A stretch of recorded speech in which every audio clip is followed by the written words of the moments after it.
What if I told you that hidden within the teachings of Jesus lies a secret name, a name so powerful that speaking it could unlock the very threshold of divine reality itself?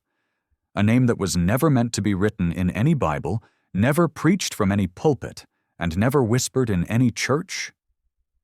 A name that, when spoken with true understanding, opens what the ancient mystics called the monad gate, the doorway to the source of all existence?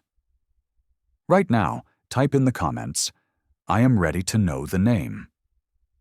Because what you're about to discover will fundamentally change how you understand everything you thought you knew about Christianity, consciousness, and your own divine nature.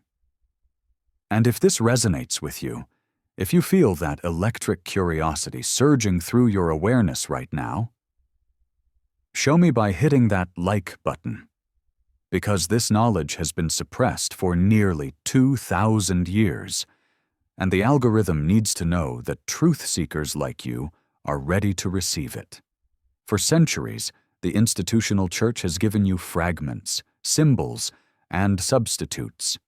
You've been taught names like Yahweh, Jehovah, Adonai, but these are merely veils, layers of linguistic protection surrounding something far more primal and transformative.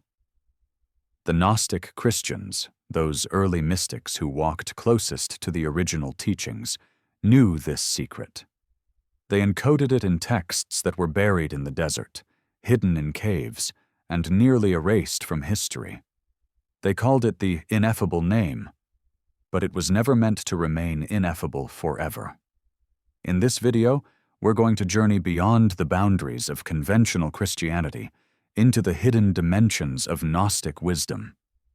You're going to learn not just the name itself, but why it was concealed, how it functions as a spiritual technology, and what happens in your consciousness when you dare to speak it. We'll explore the ancient concept of the monad, the undivided one from which all reality emanates, and discover how Jesus taught his closest disciples to breach the barrier between human and divine consciousness. This isn't just religious history. This is a map to your own awakening. So stay with me, because every word from this point forward is a key, and by the end, you'll hold the master key in your hands. To understand the secret name Jesus revealed, we must first journey back to a time when Christianity was not one unified religion, but a multitude of mystical streams flowing from a single source. In the first 3 centuries after Jesus walked the earth, there existed communities of believers who saw his teachings not as a new religion, but as the ultimate unveiling of ancient wisdom that had been transmitted through mystery schools for millennia.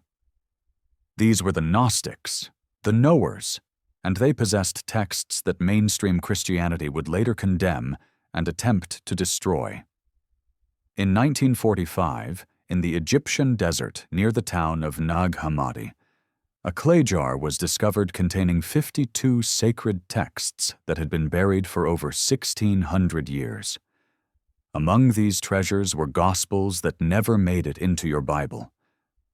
The Gospel of Thomas, the Gospel of Philip, the Secret Book of John, and the Gospel of Truth. And within these texts, repeated again and again, was a teaching that the institutional church could never allow the masses to understand, that Jesus came not to be worshipped, but to show humanity how to access the same divine power he possessed.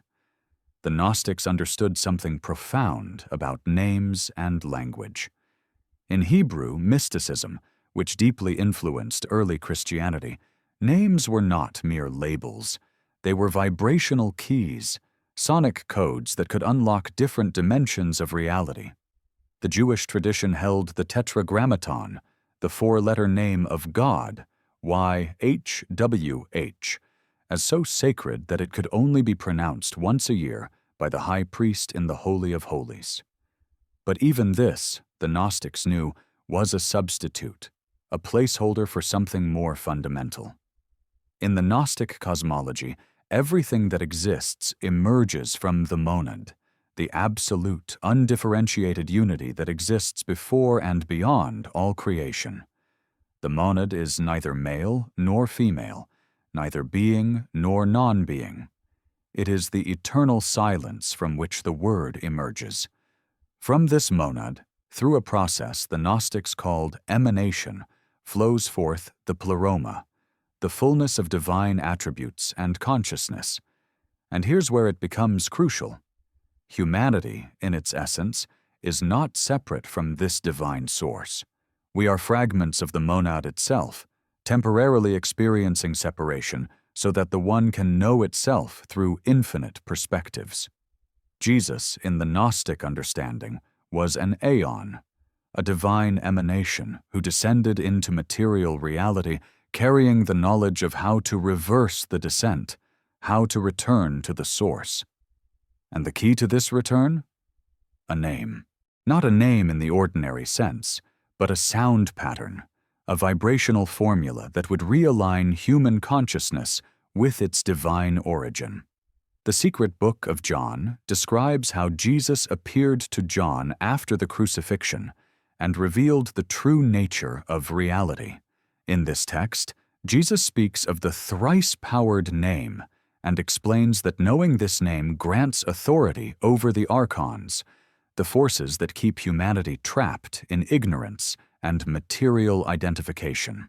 The Gospel of the Egyptians goes further, describing elaborate rituals and invocations centered around secret names that bridge the abyss between human and divine consciousness.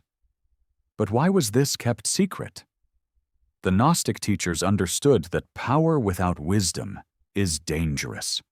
Speaking a name that could shatter your constructed identity, dissolve the boundaries of your ego, and thrust you into direct experience of the infinite. This required preparation, initiation, and spiritual maturity. In the wrong state of consciousness, such knowledge could fragment rather than liberate. This is why Jesus repeatedly said, "Let those who have ears hear." He wasn't being cryptic for the sake of mystery. He was acknowledging that transmission of this knowledge required a certain vibrational readiness in the receiver.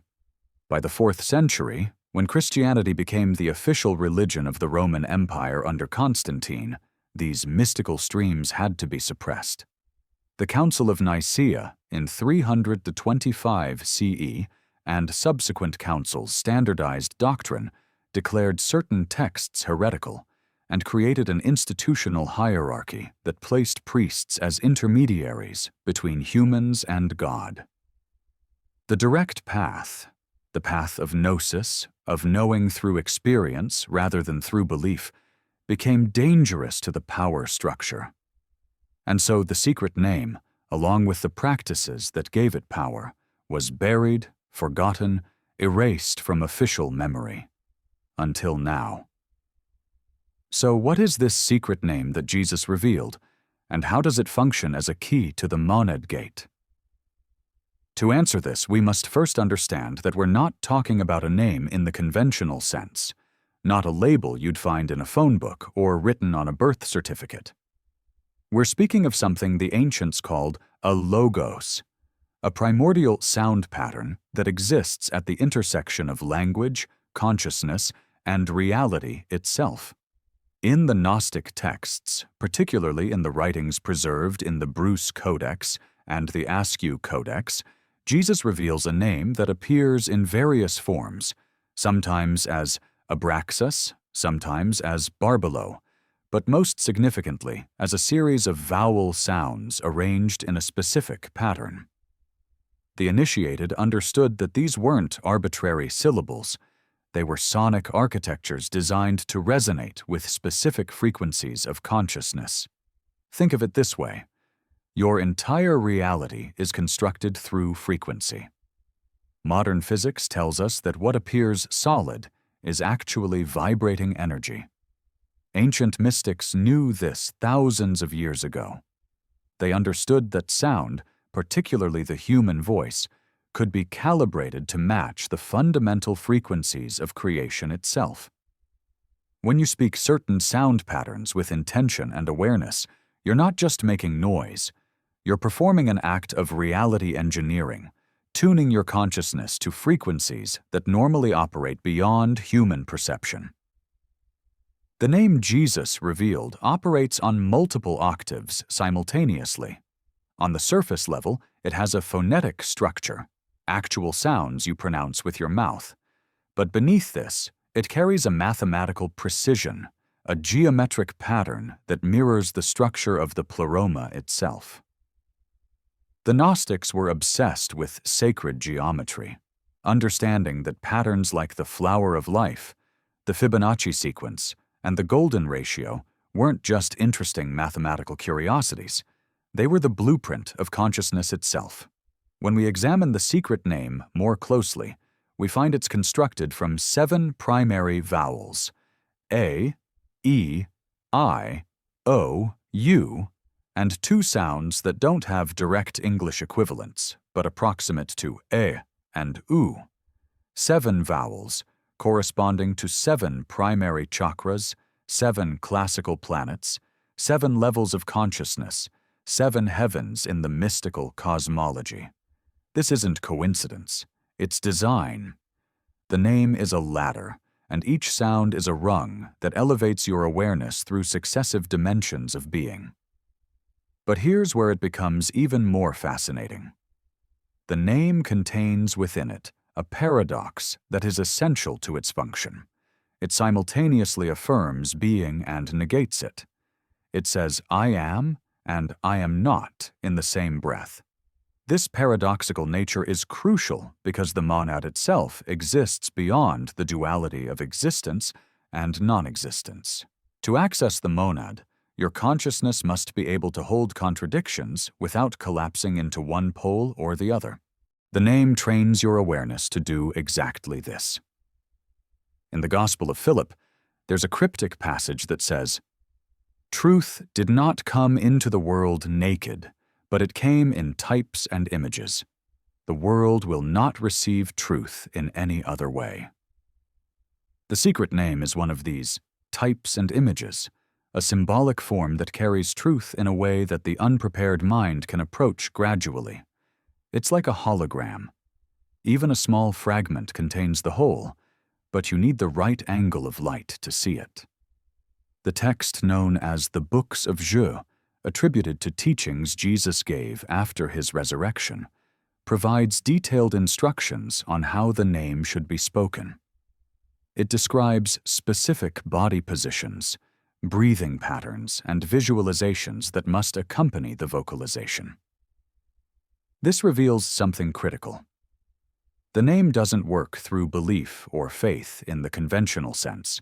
It works through resonance, a precise alignment of body, breath, sound, and consciousness. When you speak this name correctly, according to these ancient instructions, something remarkable happens in your neurobiology. The vibration of the sound stimulates the pineal gland, that small pine cone-shaped structure in the center of your brain that mystics have called the seat of the soul and the third eye.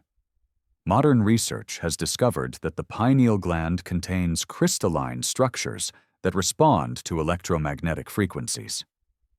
Could it be that these ancient mystics understood something about human neurology that we're only now rediscovering?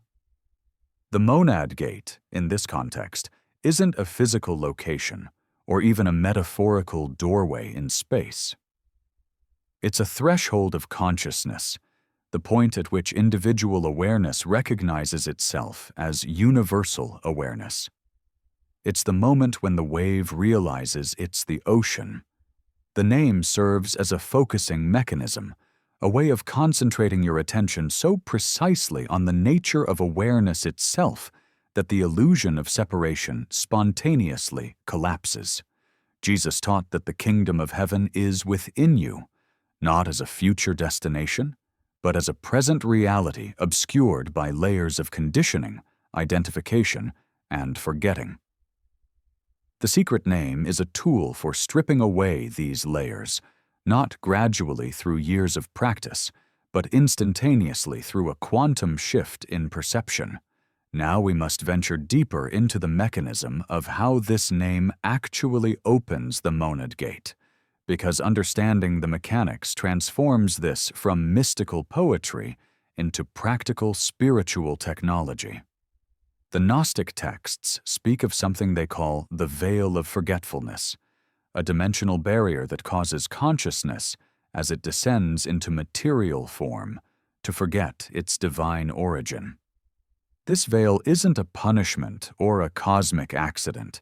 It's an intentional feature of creation itself, allowing the monad to experience itself through the illusion of multiplicity and separation. But here's the revolutionary teaching that got the Gnostics branded as heretics. This veil can be penetrated, and you don't need a priest, a church, or even physical death to do it. You need only the correct key, and that key is encoded in the secret name. In the Pistis Sophia, one of the most elaborate Gnostic texts, Jesus reveals that there are specific watchers or guardians stationed at each level of consciousness between human awareness and the monad. These aren't demonic entities in the hellfire and brimstone sense. They're more like authentication protocols, dimensional gatekeepers that ensure only consciousness vibrating at the correct frequency can pass through. When you speak the secret name, you're essentially providing a cosmic password, a sonic signature that identifies you as one who has remembered their true nature. The name contains what the Kabbalists would later call permutations of power. It's not just about the sounds themselves, but about the sequence, the rhythm, the spaces between the sounds. Ancient Hebrew mystics practiced something called temura, the art of rearranging letters to reveal hidden meanings. The secret name Jesus taught operates on this same principle, but at a more fundamental level. Each arrangement of the vowel sounds creates a different vibrational pattern, opening access to different chambers of the pleroma. There's a crucial distinction we must make here between two types of knowledge: knowledge about something and knowledge through direct experience. You can read 1,000 books about chocolate, study its molecular composition, understand its history and cultural significance. But none of this is the same as tasting chocolate. The secret name bridges this gap. It transforms theoretical understanding into experiential gnosis.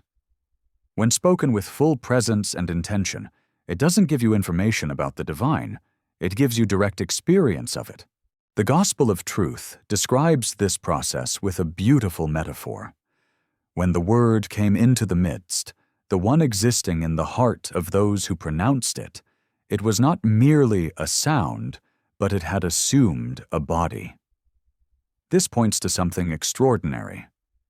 The name doesn't just represent divine reality. When spoken correctly, it becomes divine reality.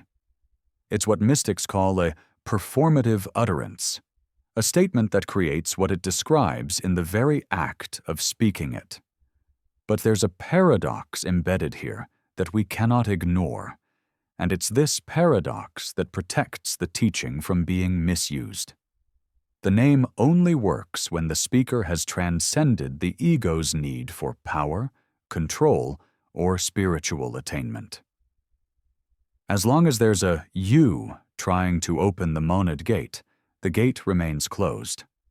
The name can only be spoken authentically from a state of consciousness that has already, in a sense, passed through the gate.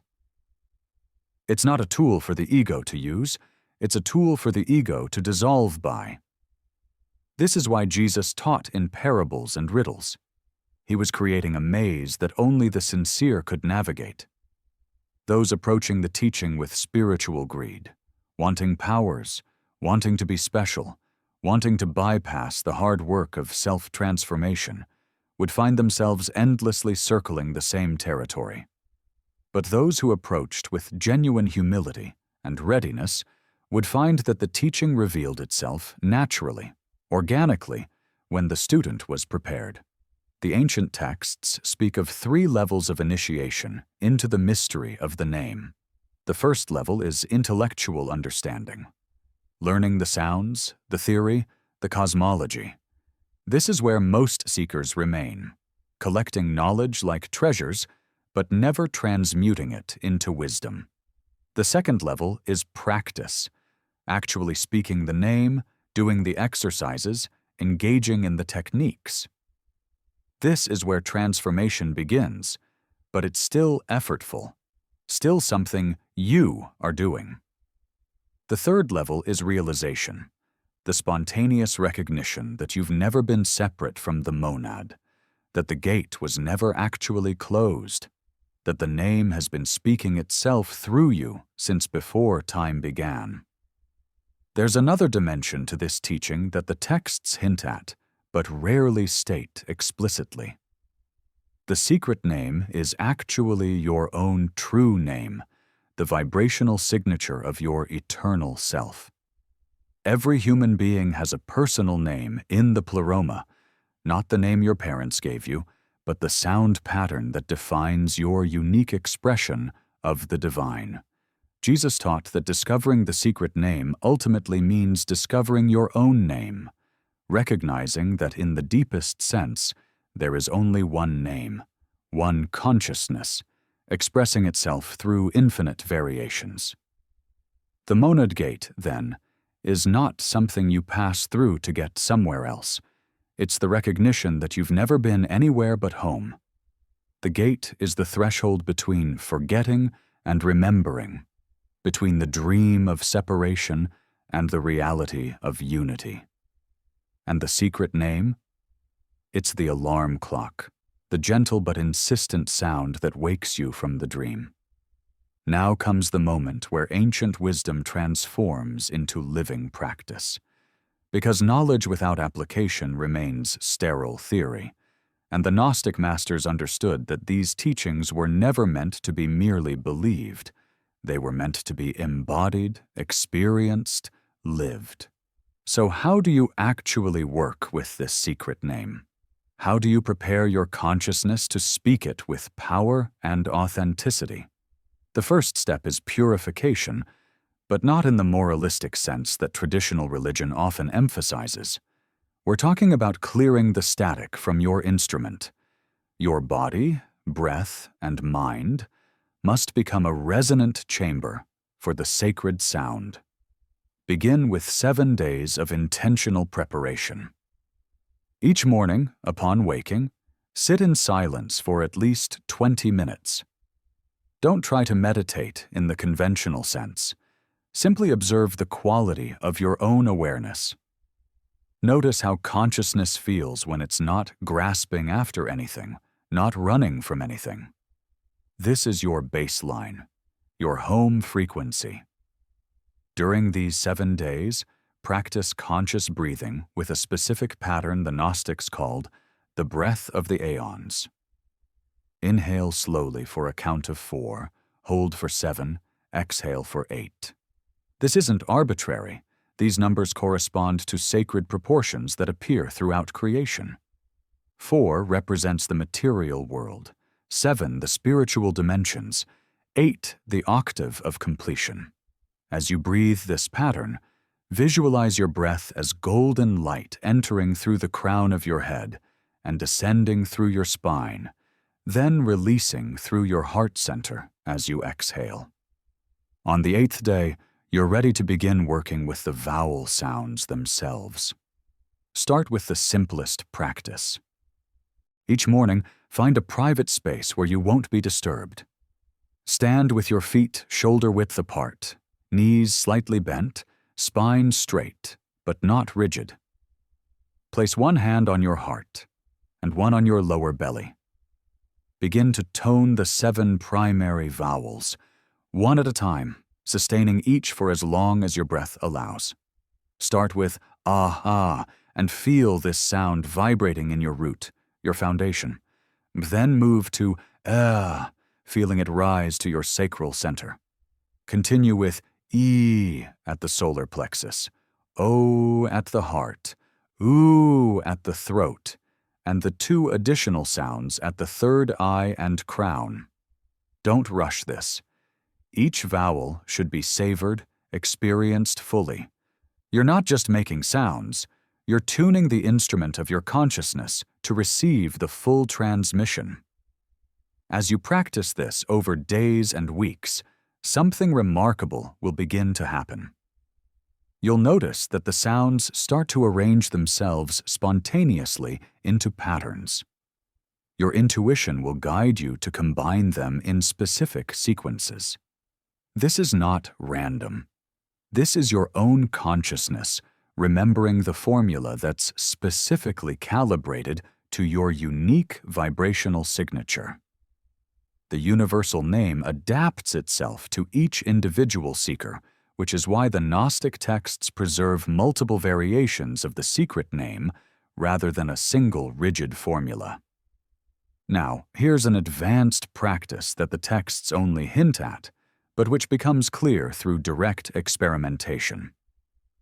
The secret name must be spoken in 3 voices simultaneously. The first voice is the audible sound coming from your throat. The second voice is the silent mental repetition happening in your mind. The third voice is the feeling tone resonating in your heart. When all 3 voices align perfectly, when sound, thought, and feeling become one unified vibration, that's when the monad gate begins to shimmer and thin. There will come a moment in your practice when you feel an intense pressure at the center of your forehead, as if something is trying to break through from the inside. Don't be alarmed. This is the pineal gland responding to the vibrational frequency you're generating. The ancient texts describe this as the seal being broken. When this happens, maintain the sound, maintain your focus, but release any expectation about what should occur next. The gate opens in its own time, according to its own intelligence. You may experience what the mystics called the luminous darkness, a paradoxical state where your inner vision becomes simultaneously utterly dark and radiantly bright. You may feel your sense of individual identity becoming elastic, stretching beyond the boundaries of your body. You may hear the sound behind all sounds, which some describe as an infinite tone that contains all frequencies simultaneously. These are signs that your consciousness is approaching the threshold. But here's where many seekers stumble, and this is crucial. When you feel the gate beginning to open, there will be an almost overwhelming temptation to grasp at the experience, to claim it as yours, to think, I'm finally getting somewhere. The instant this grasping occurs, the gate closes. Why? Because the one doing the grasping, the ego, cannot pass through. Only what you truly are can enter, and what you truly are has never been confined by the gate in the first place. So the final technique, the secret within the secret, is this. When you feel the threshold approaching, consciously offer the experience back to the source. Say internally, with complete sincerity, let this be for the benefit of all beings. Let this awakening serve the remembering of the One. This act of surrender, of releasing personal ownership, is itself the gate opening. The monad doesn't demand this as a test. It's simply that the vibration of selfless offering is the same frequency at which the gate exists. Practice this daily, but without rigidity. Some days, 15 minutes will be enough. Other days, you may find yourself naturally drawn into the practice for an hour or more. Trust your inner guidance. The name is teaching you, initiating you, from within your own being. Jesus, as the cosmic logos made flesh, continues to transmit this teaching through the dimension of consciousness itself, not as a historical figure speaking from the past, but as an eternal presence speaking from the depth of your own awareness right now. We've journeyed together through nearly 2,000 years of hidden history, through the veils that separated you from a truth so profound that empires rose and fell trying to suppress it. You now hold something that the architects of institutional religion deemed too dangerous for the masses to possess. The knowledge that you are not a sinner begging for salvation, but a divine being remembering your origin. The secret name that Jesus revealed is not locked away in some distant heaven, guarded by angels with flaming swords. It's encoded in the very structure of your consciousness, waiting for the moment when you become still enough, sincere enough, brave enough to speak it into existence. Every time you've felt that inexplicable longing for something beyond the material world, every time you've sensed there's a deeper reality beneath the surface of ordinary life, that was the monad calling you home, and that call was spoken in the language of this sacred name. The monad gate has never been closed. This is perhaps the most radical truth of all. What we call opening the gate is really just the removal of the illusion that it was ever shut. You are, right now, in this very moment, standing in the presence of the infinite. The veil exists only in perception, and the secret name dissolves perception itself, revealing what has always been here, closer to you than your own breath. But knowledge without action remains dormant potential. You can watch 1,000 videos about swimming, but until you enter the water, you haven't truly learned. The practices I've shared with you are not suggestions for someday when you feel ready. They are invitations for today, for this hour, for the very next moment after this video ends. Your readiness isn't something you achieve in the future. It's something you claim right now by simply beginning. Remember, the Gnostics were persecuted, their texts burned, their communities scattered, because they refused to accept that any human institution stood between them and direct experience of the divine. They paid the price for this truth with their lives. Honor their sacrifice by actually using what they've preserved for you. Don't let this become just another piece of interesting information you collected. Let it become the catalyst for your transformation. As you move forward with this practice, understand that you're not walking this path alone. Across time and space, there exists a lineage of knowers, mystics, Gnostics, and awakened beings who have spoken this name and passed through the gate. When you practice with sincerity, you join this invisible communion of consciousness. You become part of the great remembering that is happening across the planet right now, as more and more souls awaken to their true nature. The world urgently needs people who have touched the monad, who have tasted unity consciousness, because only those who have transcended the illusion of separation can help heal a world that's tearing itself apart through division. This isn't selfish spiritual seeking.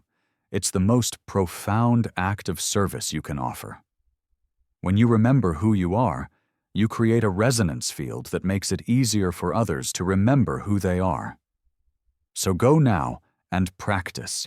Speak the vowels, feel the vibrations, prepare your consciousness for the transmission.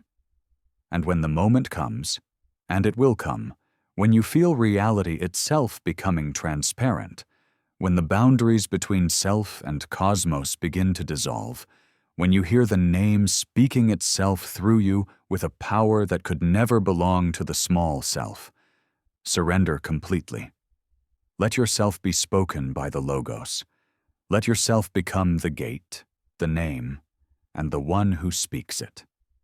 If this video has stirred something deep within you, if you recognize the truth in these words, not with your intellect, but with your very being, then share it. The algorithm may try to suppress content like this, but consciousness itself cannot be suppressed. It flows like water, finding every crack, every opening, every ready heart. And finally, go back and type in the comments, "I am ready to know the name." Because by declaring this, you're not just leaving a comment, You're making a commitment to yourself, to the lineage, and to the divine consciousness that has been waiting for this moment of your remembering since before time began. The secret is no longer secret. The gate is open. The name is alive on your lips. All that remains is for you to step through.